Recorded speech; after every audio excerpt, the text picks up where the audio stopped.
Hi, my name is Todd Bigelow. Thanks for stopping in. This is just a short informal video series on business topics for freelance photographers. I've been a freelancer for 30 years. I'm a contributing photographer to Contact Press Images. I'm an adjunct professor of photography and photojournalism, the founder of the Business of Photography Workshop, and most recently, the author of the Freelance Photographer's Guide to Success Business Essentials. Thanks for stopping in, and I hope you enjoy the series.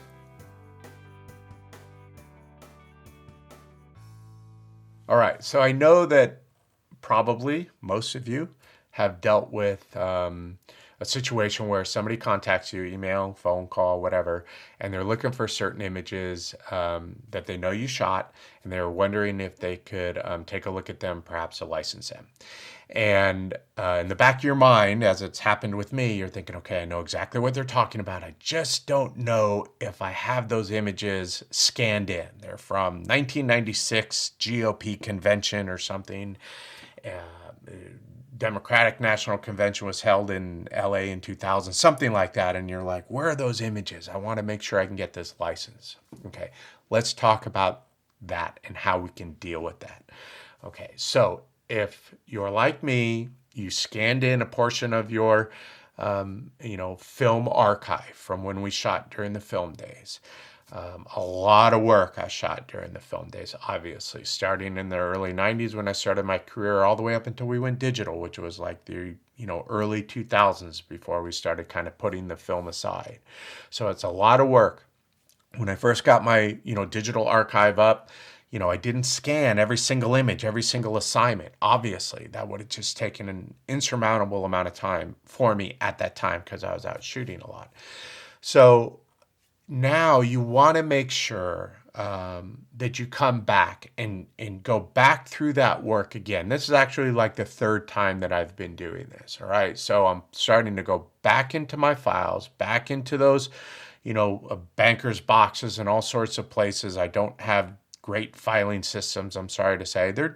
I know where the images are. I know they've been categorized by negatives and slides and so forth like that, and also by who I shot them for. So I suggest to you that if you're old enough to have shot, assignments or done work in the film era, to make sure that you have a workflow in place to get those images, to spend time, set aside time to get images scanned in because they can be relevant today.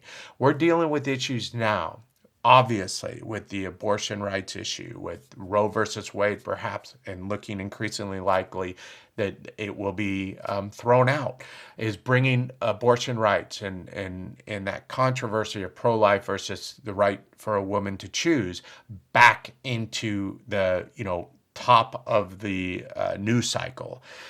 Where it was in 96 when I did shoot the GOP National Convention. And during the 90s, there was a lot of energy spent from the news organizations on the abortion rights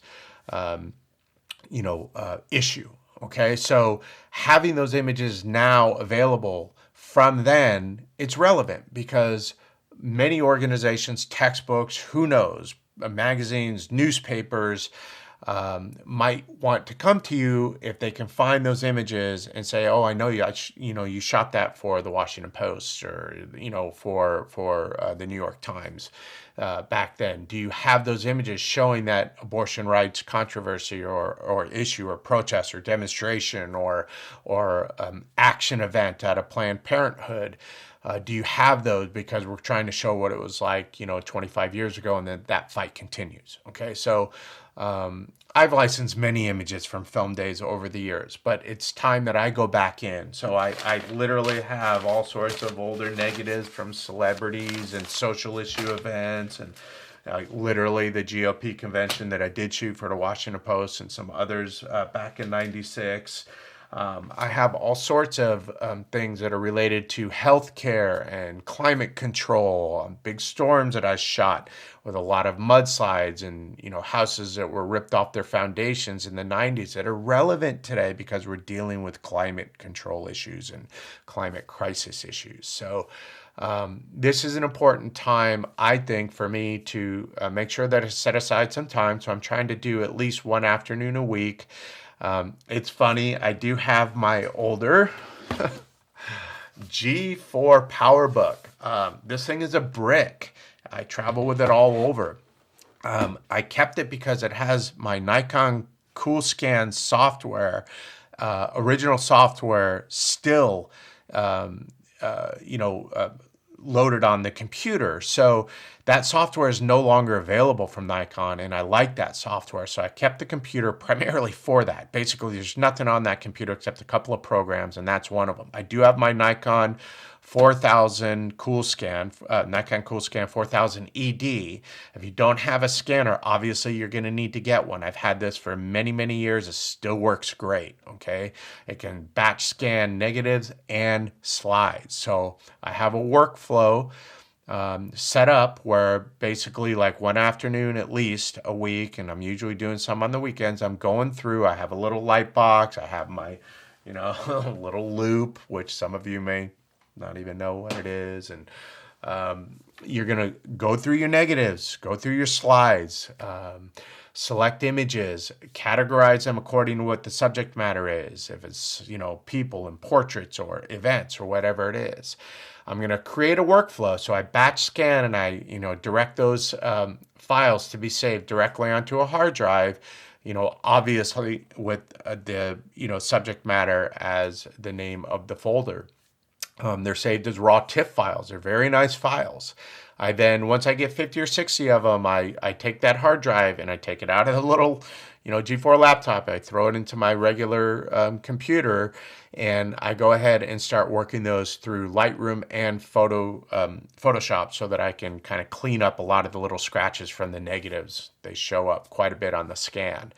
And then I throw those into Photo Mechanic, and I apply the relevant and very necessary IPTC, the metadata that will help those images get found on my archive once they're uploaded, which I do next, and make them searchable. Okay, go back in and look at some of the other videos that I talk about related to how to make sure that you're taking advantage of Google's licensing badges and so forth. Okay.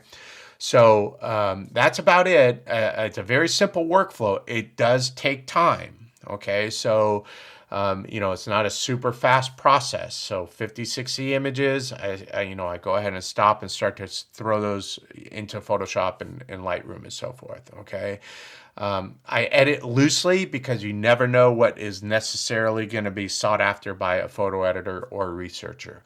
I have a lot of images, from having shot a lot of famous people in LA.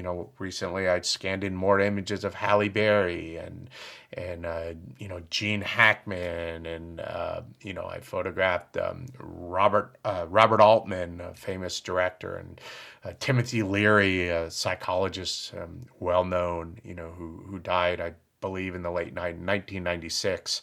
I photographed him right before that. A psychologist known for his advocacy for psychedelic drug use to open the mind. All sorts of different people that I photographed. These longtime head of CBS who got caught up in the Me Too movement. So I scanned in more portraits of him. There's all sorts of relevant images that you'll probably find in your archive that even if you're not 100% sure if they're even remotely something that you think might be of use going forward, I suggest you scan them in and get them into your archive, okay? Space is relatively free on the archive, especially with my Pro plan that I use with PhotoShelter. So it's better for me to just, err on the side of, okay, let me just scan it and get it up there, just in case somebody does reach out. Okay. Hope that helps. Get into your archive, get it scanned, get it up online, and make some extra money. All right. Thanks for stopping back by, and hopefully see you again soon.